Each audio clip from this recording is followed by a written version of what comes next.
Fala pessoal, estamos aqui para mais uma rodada de entrevistas, mais uma vez, como sempre, com um convidado mais que especial, dessa vez para falar sobre um tema muito polêmico que vocês encontram com frequência aqui no canal, o arminianismo, só que geralmente a minha posição é uma posição contrária. E aí convidamos esse mestre no assunto para falar também um pouco sobre esses conceitos de arminianismo, que debate é esse que a igreja vem fazendo durante os últimos tempos, né? Mas antes de começarmos, de chamar ele aqui para a nossa roda de conversa, queria lembrar a todos vocês que é muito importante que vocês se inscrevam no canal, deixe o like, compartilhe. Se vocês conhecem alguém que gosta desse tema, envie também esse vídeo para essa pessoa que gosta.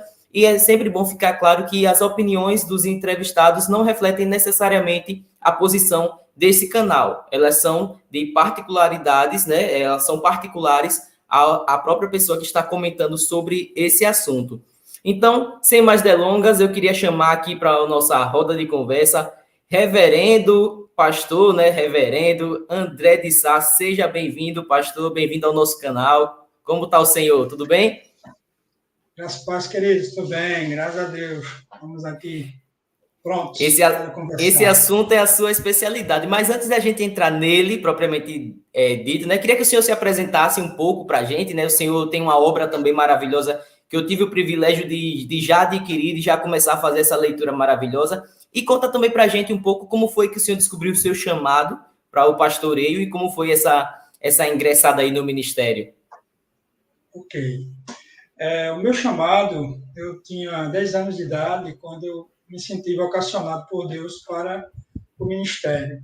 Eu ainda não fazia parte da Igreja Nazarena, fazia parte de uma outra denominação a qual eu me converti, e então não era bem uma denominação, era o Instituto Bíblico Brasileiro, era um instituto de teologia interno que enviava seus alunos para, no final de semana, para praticar e evangelizar na cidade, de João Pessoa, então cidade de João Pessoa. Depois se tornou igreja. Com 17 anos, mais ou menos, eu saí do evangelho, né? E voltei. Quando eu voltei na igreja de Nazareno, fazendo um resumo bem rápido, onde foi renovado todo aquele chamado inicial no meu coração, e entrei no seminário, segui a parte curricular normal e acadêmica, que deve ser seguida, para depois estar sendo empossado numa primeira igreja onde eu fui pastor, em 21 de abril de 2001. Fazem esse ano 23 anos, portanto, né, dessa primeira posse que eu tive. E logo mais o término e conclusão de todo o processo que a Igreja Nazarena tem em relação à ordenação, fui ordenado. Hoje sirvo a Deus na primeira Igreja Nazarena em Maceió. Formei em teologia pela Igreja Nazarena também, né? Seminário Teológico Nazareno, qual também sou coordenador hoje aqui em Maceió, teológico, do seminário aqui no Distrito Meridional, Nordeste Meridional. São bom. Um resumo bem rápido. Meu amigo, é muita atribuição, viu? Para dar conta disso tudo. Conta pra gente como foi o processo de criação desse livro, o que foi que motivou o senhor a escrever sobre o assunto do livro, e como foi o processo mesmo de sentar, de escrever, de pensar cada detalhe. Eu já tinha escrito alguns artigos, né? E também analisado alguns livros de teologia de alguns colegas, que inclusive hoje já tem mais de 20 livros escritos, e também em muitos debates com colegas de ministério acerca do assunto, debato com meu filho, também que ele gosta muito, e a minha esposa sempre me encorajou a eu colocar minhas ideias em um livro, né? Para poder deixar para a posteridade, como também alguns colegas, como o reverendo Bruno, que hoje é doutor em teologia, o reverendo... Ele prefaciou também o seu livro, não foi? Salvo engano, o Isso, reverendo ele me Bruno. apresentou, foi isso mesmo, ele me apresentou, né?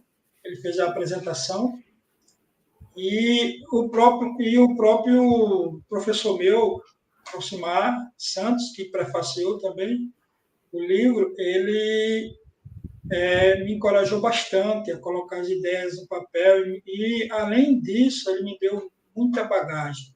Eu aprendi muito com ele. Então, tudo isso foi muito incentivo. Mas eu tinha muito receio, sabe, ainda, porque eu peco muito na questão ortográfica, na verdade. Depois eu descobri que é por causa de um problema de desenho e tal. Mas aí a gente, bem leve, né? Não é tão aguda, não. Mas aí, tanto que deu bastante trabalho, foi mais de um ano escrevendo, revisando, meu filho olhando, minha esposa também, que ela é professora, e depois mandei para revisão e tudo, e voltou para minha mão, foi um trabalho imenso.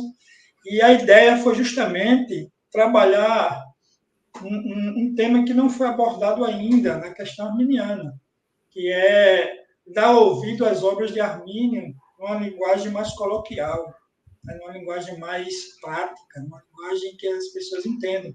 Porque se hoje alguém pegar as obras de Armínio e for ler, se ele não tiver um conhecimento técnico, ele vai se perder, não vai entender quase nada.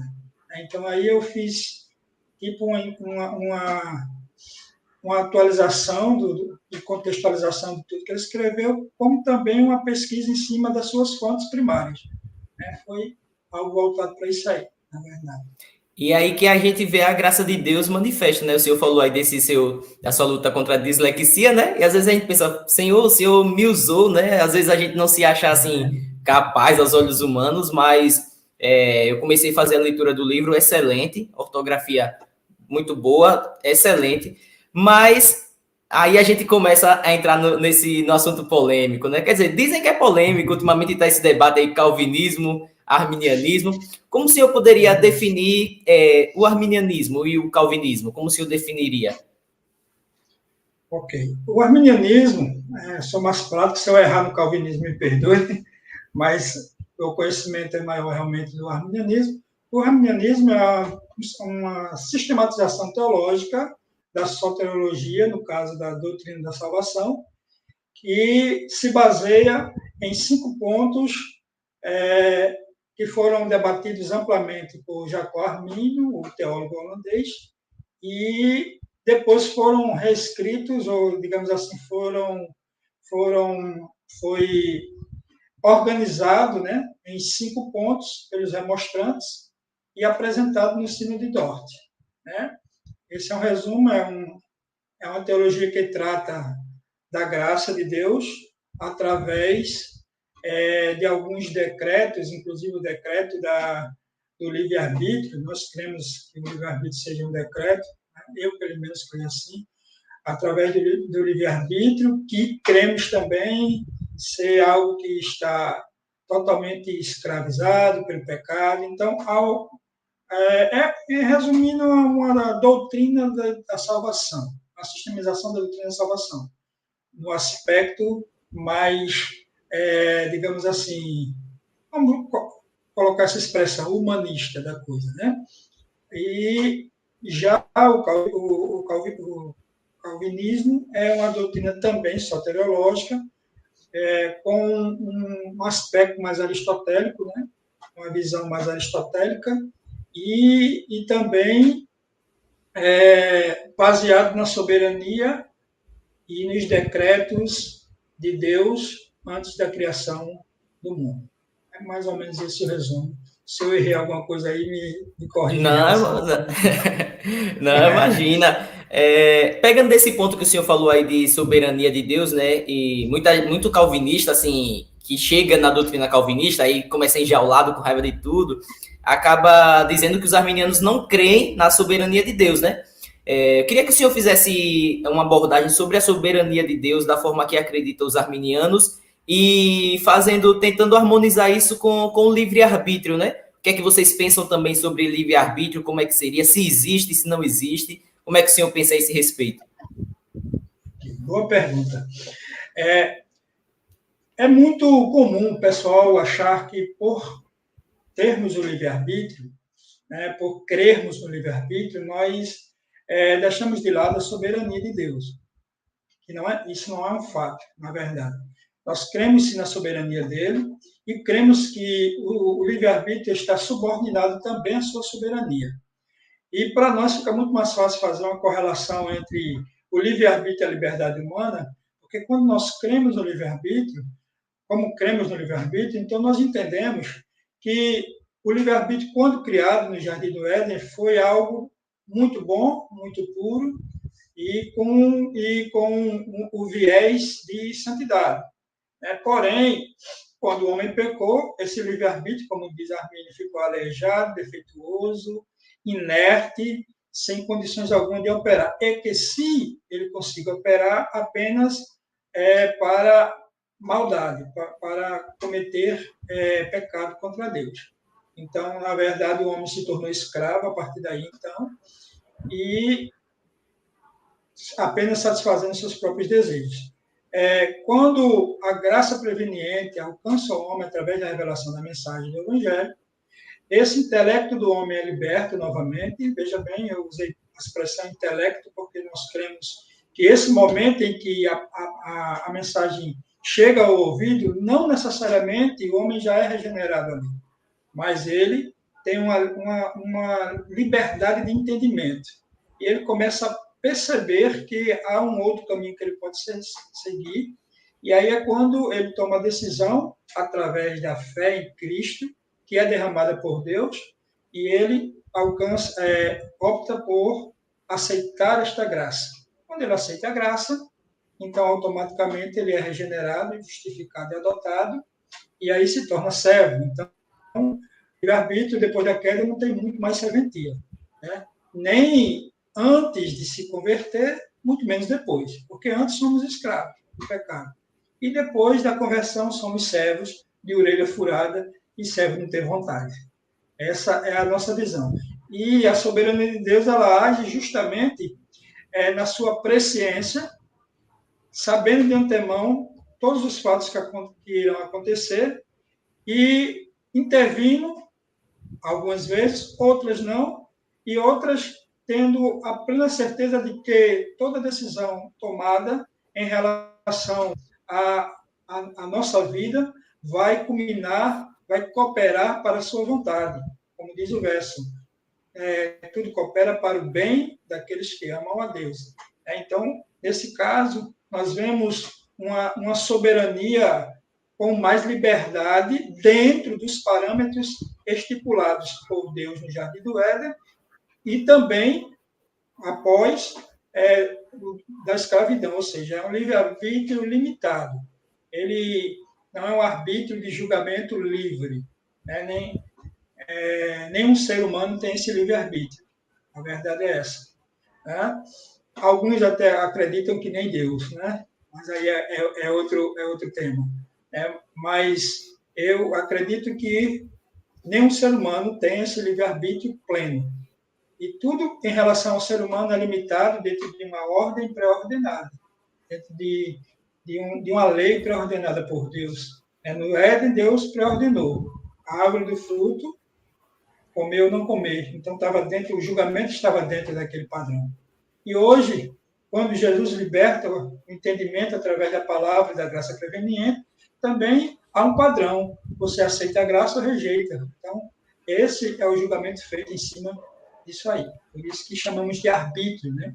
A palavra arbítrio vem de julgar dentro de um parâmetro pré-existente, não um julgamento livre. No caso, o senhor acredita que você acredita que existe o arbítrio, só que ele não é completamente livre porque o ser humano ele só age agora dentro de um padrão que já foi pré-estabelecido por Deus. Alguns calvinistas eles fazem uma distinção entre o livre-arbítrio e a livre-agência, né? A livre-agência você vai escolher com que roupa eu vou fazer essa live, ou com que fone eu vou fazer essa live. E o livre-arbítrio seria a capacidade do ser humano de escolher a Deus por vontade própria. No arminianismo também tem essa distinção entre um tipo de livre-arbítrio e outra coisa, ou só tem a definição do livre-arbítrio mesmo? Não, porque não tem essa definição, porque nós não cremos que o livre-arbítrio nos leve a Deus por vontade própria. Isso é uma doutrina pelagiana, né? Os pelagianos e os semi-pelagianos é que acreditam que a minha vontade me leva a Deus. E até acredito que não existe pecado original e tal, então nós não cremos dessa maneira. O livre-arbítrio nosso, ele é baseado na patrística, através de Orígenes, Irineu de Lyon, é aquele livre-arbítrio, digamos assim, da inocência. Não é o livre-arbítrio pelagiano, que já é do século XIII, na época de Agostinho, e Agostinho o confrontou muito bem, né? Qual Contou seria um bastante exemplo dele. assim, um exemplo prático do ser humano, por exemplo, exercendo o livre-arbítrio? Teria Opa, vamos lá. alguma coisa à sua mente assim? Tem, sim. Eu gosto muito, eu dei até essa comparação numa aula que eu dei uns dias atrás, não sei se você acompanhou. O livre-arbítrio, no contexto arminiano, é como um grupo de pessoas, vamos colocar aqui, 10 pessoas que estão numa extrema miséria, em extrema pobreza, sem condições financeiras nenhuma de sair daquela condição, e de repente passa alguém que tem condição e é um engenheiro, olha o estado de miséria daquelas pessoas, vai, compra um terreno, constrói 10 casas e manda seu mensageiro avisar aquelas 10 pessoas que eles podem sair daquela situação. Eles têm uma boa notícia para eles, tem o evangelho, que é o quê? Olha, vocês não têm condições por si mesmos de comprar uma casa e sair da situação, mas o meu patrão, ele me enviou aqui para avisar vocês que ele construiu casas para vocês. E vocês não precisam fazer nada. É só aceitar a proposta dele. Então, é nesse ponto em que entra o livre-arbítrio. Veja bem que essas pessoas estavam no estado de miséria. Eles não tinham outra opção a não ser a miséria, que a gente pode classificar como o nosso estado pecaminoso, antes de aceitar a Cristo. Miséria, pecado, pecado, por cima do pecado, sem condição de sair. Mas aí vem um agente externo, que é Jesus Cristo, através da graça preveniente, que traz essa mensagem nova que a gente pode sair daquele local. Nesse instante, é liberto o nosso entendimento. Então, quando não sentir a opção, agora se tem uma segunda opção. Ou agora você pode permanecer no seu estado de miséria, ou aceitar a proposta que o mensageiro enviado pelo engenheiro mandou para você. Ao aceitar a proposta, você vai e participa dos benefícios da casa que ganhou. Ao Então, rejeitar, se você já vai existe continuar essa na sua opção miséria. se existe essa opção do aceite e da recusa, então não existe esse negócio da predestinação, né? Como os calvinistas acreditam, né? Ah, não, fulano de Existe. tal, se ele foi. O senhor acha que existe? Existe, sim. Aí é onde está. Olha Isso é aí, bem viu? interessante. Olha, vamos fazer um corte, viu? Pode fazer. Nós, arminianos, nós cremos na predestinação. Entendeu? Nós cremos plenamente. Nós não cremos. Como é que nós não cremos na predestinação? Nós não cremos na predestinação como regra e padrão de salvação. Entende? É inegável, Moraes, que Deus usou da sua soberania e autoridade para pegar alguns. Isso aí a gente não pode negar. Eu posso citar aqui você, por exemplo, Paulo. Quem foi que pregou para Paulo? Qual foi a mensagem preveniente que chegou até Paulo? Nenhuma. Eu seria desonesto intelectualmente se dissesse que ali houve um preparo, não houve nada. Houve o quê? Uma ação direta divina e chegando para Paulo dizendo: você vai aceitar. E se você rejeitar, vai ser difícil para você. Entendeu? Então, agora, o que é que nós cremos? Primeiro, nós cremos a predestinação não como uma regra de salvação. A regra é essa que eu acabei de citar, né? A regra é que a mensagem do evangelho vem e a graça preveniente age, liberta o intelecto, a pessoa aceita ou rejeita. Beleza? Essa é a regra. Agora, existem as exceções que Deus, como soberano, ele age de uma forma soberana, de acordo com o que ele acha necessário, segundo a sua vontade.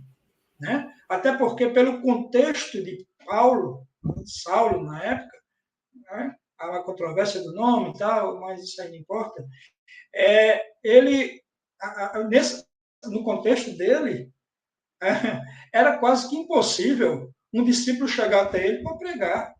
Se isso acontecesse, ele mandava prender, matar, cortar a cabeça, apedrejar. Né? Então, a ação de Deus, no caso de Paulo, foi totalmente soberana, independente da regra do livre-arbítrio, com certeza. Né? Qual outro motivo para isso? Paulo era apóstolo, ele foi chamado diretamente por Jesus. Então, são esses dois motivos que eu pego. Tem outras exceções que Deus usa. Agora, nós não usamos a predestinação como regra, mas como exceção que Deus usa. As pessoas estão observando que o senhor está usando muito o termo graça preveniente, né? E aí, qual seria a diferença da graça, como as pessoas já conhecem, para essa graça preveniente que o senhor está abordando? É apenas uma nomenclatura, na verdade. Armínio trata ela como apenas uma nomenclatura. Ele não divide a graça em partes. Para ele, graça é graça. Mas para nós entendermos a revelação de Deus e a atenção de Deus para o homem, em primeiro, antes que o homem se volte para ele, né? O homem não tem condição de se voltar para ele por si mesmo. Então, para nós entendermos essa mecânica, então foi usada essa nomenclatura da graça preveniente, que trata da revelação da mensagem do Evangelho, vinda de Deus para o homem. Porque os calvinistas gostam também muito de usar o termo graça irresistível, né? Essa graça preveniente seria uma oposição à graça irresistível, ou os arminianos usam como graça resistível? Não necessariamente. A graça irresistível, ela não atua nesse momento. Esse instante da graça preveniente é um instante em que simplesmente a mensagem é pregada. E essa mensagem, ao ser ouvida, gera fé. Entendeu? Aí não tem como você dizer, não, não foi gerado fé no meu coração. Porque nesse ponto não tem como. Porque é dado um presente. E esse presente é um pacote, um projeto da salvação. E dentro desse pacote tem uma condição, que é a fé. Então, essa fé é implantada. Agora, eu gosto muito de fazer a diferença nesse ponto, porque a fé ela é a ferramenta. E Tiago ele é bem claro nisso aí, como Paulo também. A fé ela é uma ferramenta. O ato de crer é que vai evidenciar a fé que eu tenho. Paulo diz isso, Tiago diz isso, né? Creu e isso foi imputado por justiça. Então, veja que há uma ação mediante a que foi ofertado para a pessoa. Um amigo meu, também arminiano, ele deu o exemplo de um mendigo que ele vai receber justamente uma esmola, um presente, no caso, e ele estende a mão. E não há mérito nenhum em estender a mão, né? Porque muitas pessoas alegam que os arminianos, eles defendem a ideia de que existe um mérito na salvação do homem por ele ter aceitado o convite à salvação. Eu estou explicando, não existe, né? O mérito é de quem dá o mérito. Estende a mão para ele. Isso. Não há mérito, porque a gente não dá presente a ninguém porque ele merece. A gente dá presente porque ama. Não é verdade. Eu amo, vou presentear. Não é porque você mereceu o presente. Não, então não é presente, então é uma recompensa. Se merece, não é presente. Concorda comigo?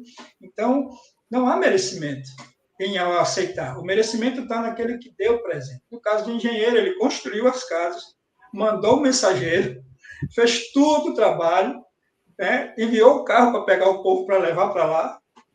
E que mérito esse povo tem? O trabalho foi todo dele, né, no caso. Né? Agora, o senhor mencionou sobre os remonstrantes, né, que são os discípulos de Armínio, não sei se é certo eu colocar assim. Isso. Aí os calvinistas, eles contra-argumentaram com 5 pontos, conhecidos como a tulipa, né, em português, tulipe em inglês, e tem lá o pezinho, que é da perseverança dos santos. E eu te pergunto, a pessoa pode perder a salvação mesmo ou esse assunto é balela? Como é que funciona? Existem os arminianos de 4 pontos, né? Os que não acreditam que o homem pode perder a salvação. São a maioria batistas e tal. Nós, como arminianos, como nazarenos, nós somos de 5 pontos. Nós acreditamos na perda da salvação, porém, tem parâmetros. Não é, eu, sei lá, cometi um pecado, perdi a salvação. Não é bem assim. Não é assim que funciona. Os remonstrantes, eles nem colocaram cair da graça. Eles não colocaram esse ponto. Por quê? Porque Armínio, ele não trata de cair da graça num sentido tão fácil. Então, eu vou colocar essa palavra, mas não é bem essa. Num sentido tão corriqueiro. Ele faz uma menção na declaração de sentimentos que esse é um assunto que, se a pessoa é um verdadeiro cristão, está em Cristo, nada o tirará das mãos de Deus, a menos que esse mesmo negue essa mensagem do Evangelho. Então, dando uma conotação muito próxima à apostasia total. Arminio acreditava que a pessoa só perderia algo que conquistou em relação a Deus, que conquistou, né? Logicamente, que Deus o deu, se ele realmente apostatar de forma integral. Um século depois, mais ou menos, veio João Wesley, que foi um grande propagador, digamos assim, também do arminianismo, avivalista do século XVII, se não me engano, século XVIII, se não me falha a memória lá na Inglaterra, e ele diz, não, realmente alguém pode sim perder a salvação pela apostasia geral. Porém, a vida sem santidade ou a vida dissoluta no pecado pode gerar essa apostasia, gerando assim a perda da graça. Tendo que há todo um contexto, há todo um padrão. Né? No caso, o que o senhor está argumentando é que se a pessoa ela entende, né? Deus se revelou a ela através da pregação do evangelho, e aí o senhor informou que ela libera o intelecto dela para poder compreender. E aí ela compreendeu e ela escolhe deliberadamente ou nunca se converter, ou se ela se converte em algum momento, ela decide se afastar de vez, ou viver numa vida de pecado, mesmo sabendo que aquilo é pecado. Então, a salvação que ela conquistou um dia, ela meio que ela tá abrindo mão da salvação dela, né? Como se alguém lançasse um bote salva-vidas no mar, que você está se afogando, e você se desprendesse desse bote e escolhesse se afundar. Você usou a palavra corretíssima. Ele está abrindo mão daquele presente que ganhou anteriormente. Não é Deus que está rejeitando e lançando fora. Porque ele não vai lançar fora ninguém. Entendeu? Ele está abrindo mão. E por causa dessa vida dissoluta de pecados. Os remonstrantes, eles colocaram até a seguinte expressão na Factus, né? Você mencionou a tulipe, que foi uma resposta a Factis, né? Que a última é justamente segurança em Cristo. Eles deixaram isso bem claro. Enquanto você estiver em Cristo, você está seguro. Ninguém vai te tomar, ninguém vai te tirar, mal nenhum vai chegar até você. Né? Nada externo pode fazer com que você perca essa salvação, a não ser a sua própria vontade interna de não querê-la mais, para viver uma vida dissoluta no pecado. Que aí, eu mesmo acredito muito mais como Armínio do que como Wesley. Eita, vou me pegar aqui, né? A igreja nazarena aqui. Mas a gente tem que ter as nossas convicções, não é verdade? Sim. Eu creio muito mais como Armínio. Eu acho, assim, muito mais, eu vou mais pelo viés da apostasia total. Eu acredito que apenas pela apostasia total que a pessoa realmente não consegue ou rejeita essa graça de Deus uma vez alcançada. Muita gente argumenta, pastor, que essas pessoas que se perderão, né, apostatarão da fé, ou como o Wesley falou, vão viver numa vida de promiscuidade no pecado, elas agem dessa maneira porque o sacrifício de Cristo da cruz não foi eficaz para elas. Em outras palavras, Cristo não morreu na cruz por elas. Calvino vai chamar isso, os discípulos de Calvino vai chamar isso da expiação limitada, né? Jesus só morreu por alguns, seriam esses os eleitos. E essa história toda é verdade ou não é? Tem os eleitos que Cristo... A gente sabe que a Bíblia fala de eleição, os arminianos também creem nisso. Mas essa eleição se trata das pessoas que Cristo morreu, ou Cristo morreu por todos e não só por alguns? Ok, só deixando claro, você mencionou algo bem interessante em relação a perder salvação, que alguns dizem, não, porque nunca foi. Existe o grupo dos que nunca foram na Bíblia, você pode ver. Existe o grupo daqueles que estavam dentro, mas não eram. E existe o grupo daqueles que eram e deixaram. Porque há muita expressão chamada cair. Ninguém cai de algo que nunca subiu, não é verdade? Deixar de ser. Ninguém deixa de ser algo que nunca foi. Então, se você nunca foi, você não deixou de ser. Você já não, você nunca foi, né? Só deixando essas três categorias bem claras, porque é importante entendermos esse ponto para poder entendermos a questão da eleição. A eleição calvinista, ela é uma eleição de indivíduos, não é isso? Deus elegeu alguns indivíduos para a salvação e outros para a condenação eterna, que é a visão da dupla predestinação. Alguns creem assim, outros creem não na dupla predestinação em si, que são os moderados, mas creem que todos estão miseravelmente condenados e Deus escolheu apenas alguns para a salvação.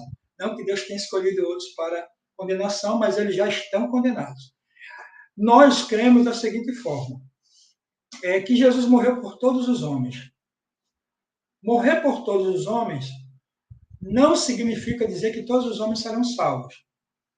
Dizer que todos os homens serão salvos é uma doutrina universalista, que foi criada também, veio com base nos gregos e tal, e depois teve força também na época ali de Pelágio, etc. Nós não cremos no universalismo, de forma alguma. Temos entendimento claro que o fato de Jesus ter morrido por todos não automaticamente habilita todos à salvação, porque é um processo. Melhor, corrigindo a palavra processo. Há um ato a ser feito, há uma mecânica que chamamos, que Silas Daniel chama de mecânica da salvação, acho bem interessante. Há uma condição para que isso seja evidenciado no coração, que é o crer. Então, quando a gente fala de eleição, nós estamos falando de eleição condicional. A quê? A fé não é bem a fé. Né? Porque se a fé é de Deus, então é Deus que dá, então se for condicionado à fé, então tudo é de Deus, é Ele que predestina. Não tem o que questionar em relação a isso. É condicionado ao sacrifício de Jesus. É diferente. Né? Os calvinistas dizem que Deus pré-ordenou alguns para a salvação antes da fundação do mundo. Está correto. Não está errado. Só que em Cristo, esse é o fato interessante. Entendeu? Deus pré-ordenou todos a salvação em Cristo Jesus. Então, todos aqueles que creem em Cristo, automaticamente, esses sim serão salvos. O que não creem, esses já estão condenados, como a palavra de Deus já fala de uma forma brilhante. Por que já estão condenados? Porque já nasceram na condenação. Se não aceitam o presente, então já estão condenados. Né? Então, nós cremos numa predestinação, ou numa eleição condicional ao sacrifício de Cristo que foi previsto por Deus antes da fundação do mundo. Né? Isso daí é um ponto-chave, porque eu acho que muitos arminianos também talvez não se dão conta disso, né? Dessa eleição condicional, né? Porque muitos atribuem isso à fé. Ou seja, a condição é que eu aceite, e não colocam a condição no sacrifício de Cristo lá na cruz. Pois é.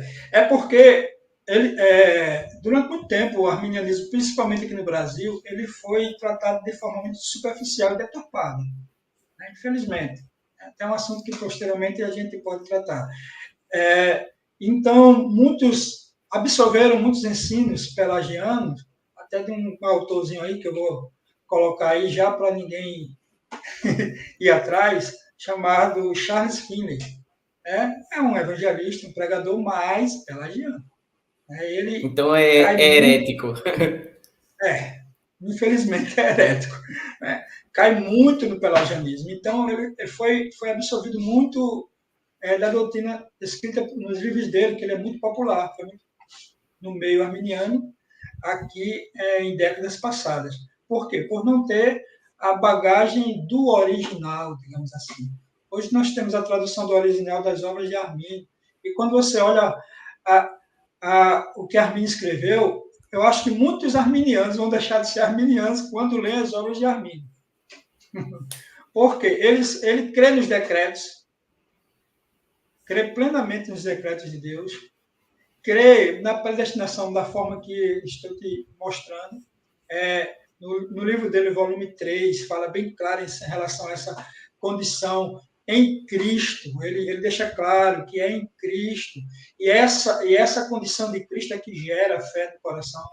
Então, ele é tão enfático nisso, e quando ele vai falar do livre-arbítrio, ele diz, olha, o livre-arbítrio é algo dado por Deus, mas foi aleijado pelo homem através do pecado, e o homem por si nada pode, nada faz, nada consegue, sem que Deus não tenha lhe dado. Isso até mesmo antes do pecado. Olha que coisa tremenda. Então, quer dizer, ele é muito enfático nisso aí. Mas, infelizmente, foi gerado esse espantalho, né? Que 50% é Deus, 50% é o homem. Não sei onde tiraram isso aí, porque a Bíblia nunca fala isso. Nós não cremos dessa maneira, os arminianos não creem.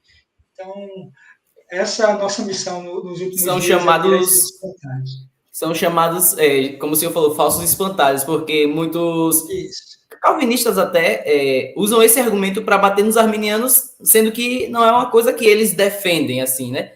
A gente está falando sobre salvação como um todo, e eu quero voltar ainda nesse assunto, mas como o senhor falou de decretos, eu quero só fazer um parêntese no tema salvação para perguntar uma coisa do senhor a respeito dos decretos de Deus que não são a respeito de salvação. Por exemplo, as calamidades, enchentes, né? A gente vê uma enchente aí agora no Rio Grande do Sul, a derrubada das Torres Gêmeas, o ataque do Hamas contra Israel. Isso daí são decretos de Deus ou é simplesmente o homem está colhendo o que ele plantou?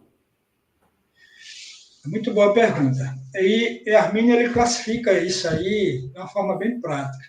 Ele diz que qualquer decreto de Deus é para o bem da humanidade. Qualquer isso que fuja a isso está relacionado a um decreto, que ele vê o livre-arbítrio como decreto, que foi maculado pelo pecado e que só tange a fazer o mal.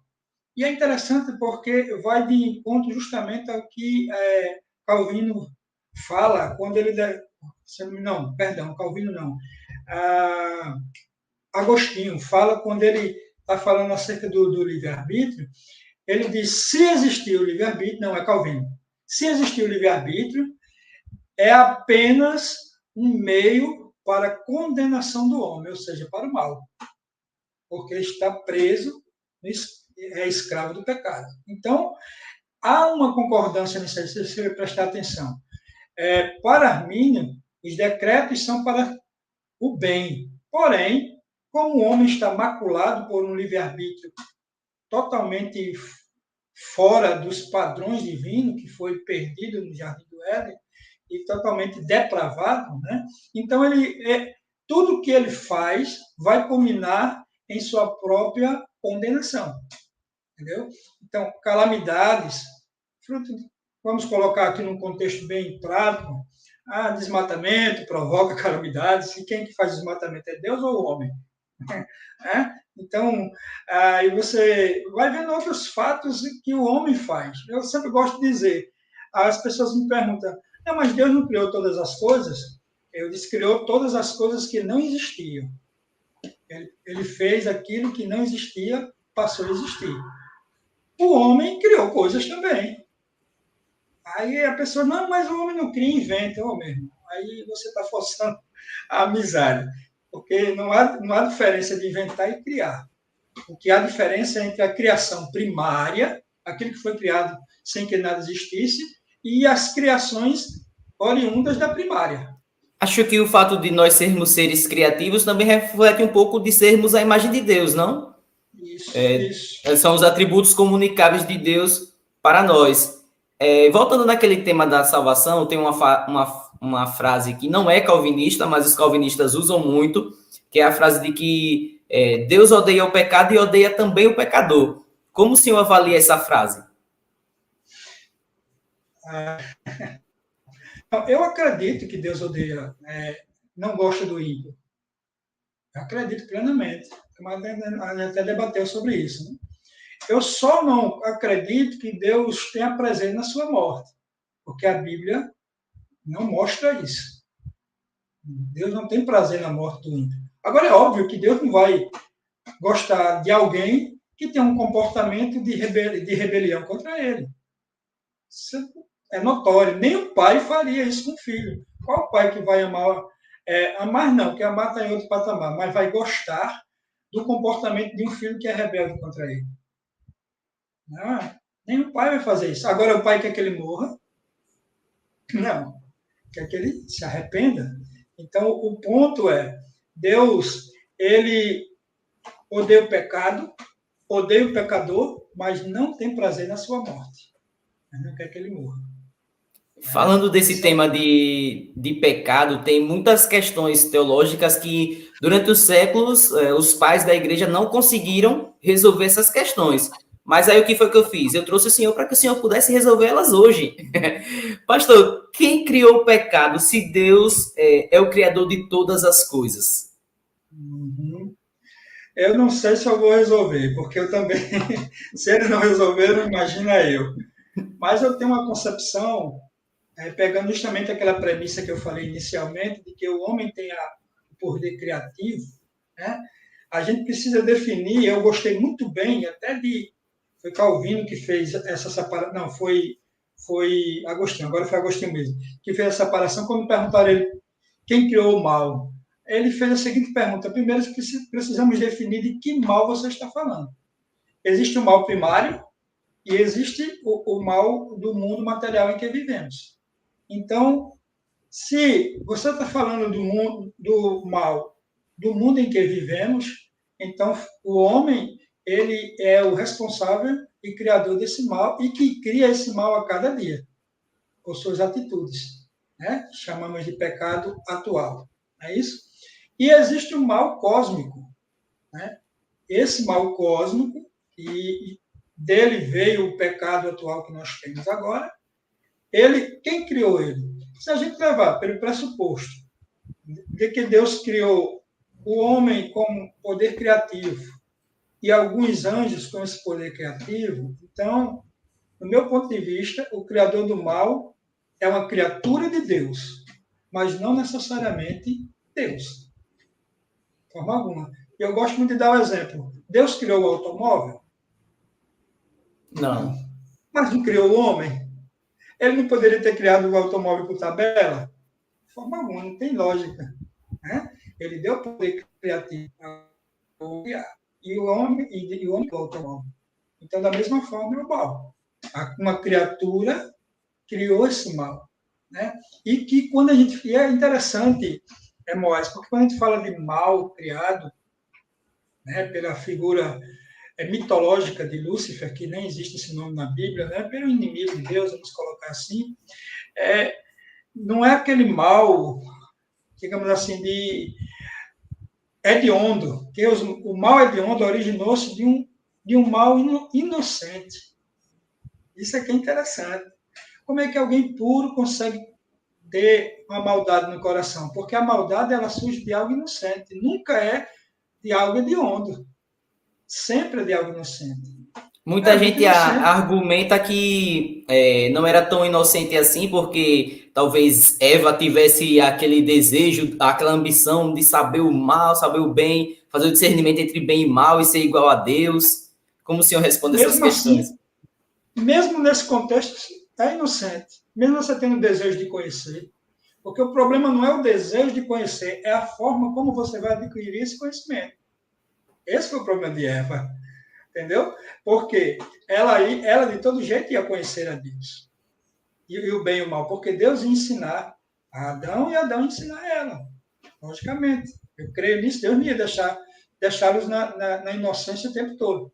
Só não estavam prontos para receber tal conhecimento.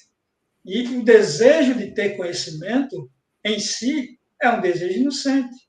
Agora, quando é que ele passa a se tornar rebelião?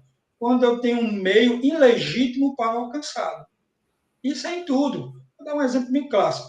É pecado a gente ter riqueza, desejar riqueza? De forma Não. alguma. Agora, o meio pelo qual eu vou desejar riqueza, aí é onde está a questão. Então, É onde mostra, revela a corrupção do coração do homem, talvez, né? A gente está isso, falando desse isso. processo todo de salvação, e tanto calvinistas como arminianos acreditam que nós pensamos que Deus ele nos salvou para que andemos em santidade, né? E aí existe a doutrina de santificação de Wesley também, né? Queria que o senhor falasse um pouco Isso. abordasse um pouco sobre como pensava Wesley e como os armínios e wesleyanos, né? Que são que fazem essa junção aí. Como é que essas pessoas pensam a respeito dessa doutrina? Ok. É muito parecido, né? O pensamento wesleyano, o armínio wesleyano, do arminianismo clássico. A única diferença é aquela que eu citei na questão da perseverança em Cristo, que Wesley ele foi um pouco mais profundo nisso aí. Ele abrangeu mais a questão da queda, né? Esse é o único diferencial propriamente dito entre o arminianismo wesleyano e o arminianismo clássico. Em suma, o Wesley ele focou muito na questão da santidade, tanto que ele é tido como teólogo prático, que a sua teologia, apesar de ele ter sido doutor em Oxford e ensinado em tudo, mas a sua teologia foi desenvolvida através da sua experiência com a sua experiência de vivência de santidade e salvação em Cristo. Wesley, mesmo formado em Oxford, ele não tinha tido uma experiência de salvação. Ele veio ter essa experiência depois que voltou da missão.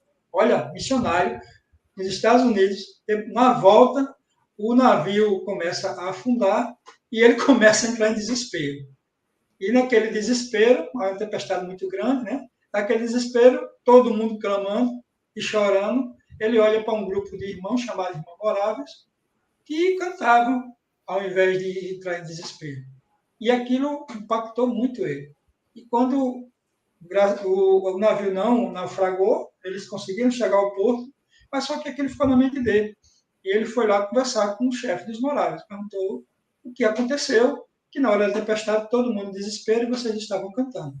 E aí o morável, ele olha para o Wesley e diz, nem as nossas crianças temem a morte, porque nós temos Jesus como nosso Salvador. Ele já é o seu Salvador. E aí o Wesley dá aquela resposta clássica de todo teólogo, né? De Oxford. Eu sei que ele veio para salvar a humanidade. E aí ele foi mais enfático. Ele disse, eu também sei, mas ele já nos salvou.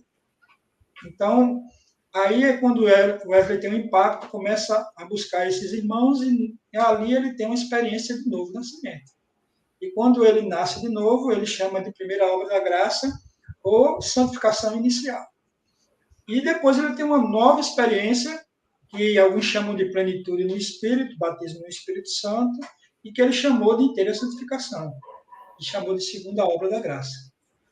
E o amadurecimento cristão ele chamou de santidade contínua, e por último, a santidade final, que é a glorificação. Então, a doutrina wesleyana é baseada em 4 pontos, bem básico. Santificação inicial, inteira santificação, santificação contínua e santificação final, a glorificação. E, nesse ponto, ele incrementa os pontos arminianos dentro disso aí. Cara, o senhor mencionou aí os morávios e fica como sugestão aí para a galera pesquisar sobre os morávios, que é uma história também linda demais. Muita gente vai argumentar que o Wesley ele poderia ser um herege, porque supostamente ele teria dito que nessa terra a gente pode viver livre completamente do pecado. É verdade essa afirmação de Wesley ou foi uma Não, fala não é. deturpada? Foi totalmente deturpada. Inclusive por nós, nazarenos. Infelizmente. Foi quando os escritos de Wesley veio à tona, nas traduções, Então, nós começamos a ter um vislumbre do que realmente ele acreditava e como ele acreditava nessa perfeição. Né? Que muitos acham que é a erradicação do pecado original.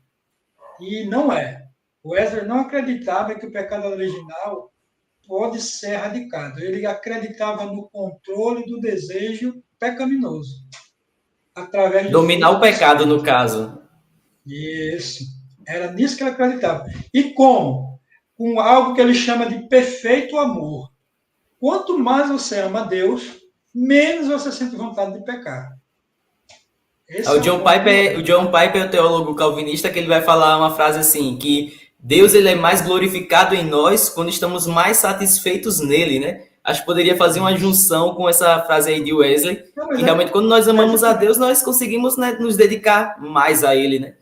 Isso, isso. Então, e é uma perfeição totalmente relativa, não é uma perfeição absoluta. Né? Que muitas acham que perfeição é ser inerrante, e não é. Isso aí é incorrupção. Né? Seremos só na glorificação. Agora, perfeição, como a Bíblia manda que sejamos, é que nos aproximemos de Deus através do amor a Ele cada dia mais, buscando a santidade. Essa é a perfeição. Porque o Espírito Santo vai se espelhar em nossa vida cada dia mais e nós vamos nos tornar como os discípulos que foram confundidos com Cristo, né? Por isso que chamaram de cristãos, né? Cópias idênticas a Cristo Jesus. Então, é isso que nos torna perfeitos, e não o sentido de perfeccionismo. Nós somos até chamados de perfeccionistas por alguns teólogos. São a doutrina dos perfeccionistas, mas não é bem assim. Nós não temos esse... porque pegou muito do metodismo inglês, muito do metodismo americano. Sabemos que esses povos, culturalmente, eles têm um metodismo já incrementado dentro deles e que muitos confundem esse metodismo com perfeição. E não é, de forma alguma. O Wesley era muito metódico, mas ele não precisa imitar o Wesley para poder ser perfeito. Isso é a cultura dele. A imitação nossa tem que ser de Cristo, né? Cristo. Todos os homens, embora fossem grandes homens de Deus, Calvino, Armínio, Wesley, Lutero também, homens ali do início da Reforma, mas a nossa referência sempre tem que ser Cristo, né? E aí nós vamos já caminhando para o final, pastor, mas eu não poderia me despedir do Senhor sem uma última pergunta. Como é que a gente, então, diante disso tudo, a gente pode aparar as arestas, né? Entre calvinistas e arminianos, conviver em paz e o pior, sem abrir mão das suas próprias convicções. Como é que a gente faz isso? Talvez essa resposta aí, né, que aparentemente fosse a mais fácil de hoje, talvez seja mais difícil para o Senhor.